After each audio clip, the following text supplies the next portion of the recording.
Բարև ձեզ, ես Հասմիկ Դեմխալացյան, ես ուսուցչուհի եմ եւ մասնակցում եմ տարվա լավագույն ուսուցիչ մրցանակը բաշխությանը։ Ես արժանի եմ այդ մրցանակին, որովհետեւ ես շատ բարի եմ։ Ես դասերի ժամանակ երբեք ձայն չեմ բարձրացնում երեխաների վրա։ Ես այն ուսուցիչն եմ, ով երբեք տնային աշխատանք չի հանձնարարում երեխաներին։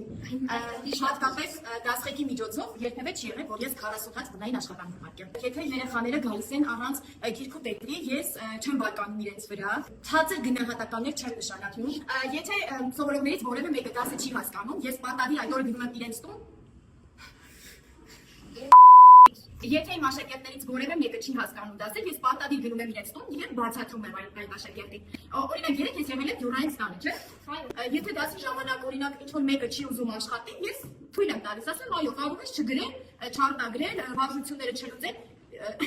Ես միևնույն է կարող եմ աշակերտները գալիս են գրատախտակի մոտ եւ չեն կարողանում որևէ առաջադրանք գրել, ես միշտ գալիս օգնում եմ շարունակելու վարժությունը։ Կամ հենց ինքս են գրում եմ, չեմ էլ թողնում, որ երեխաները հասնեն գրատախտակի մոտ։ Միգուցե հոգնենք։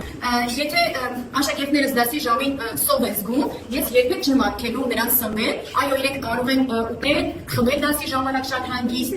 նույնիսկ ինձ են հյուրասիրում, բայց ես երբեք չեմ օգտվում։ Երբ դասերը ավարտվում են եւ երեխաները հոգնած են լինում, ես պարտադիր օգնում եմ իրենց տուն գնալ, ես վերցնում եմ իրենց պայուսակները եւ բարձրացնում եմ մինչեւ իրենց բնակարանները։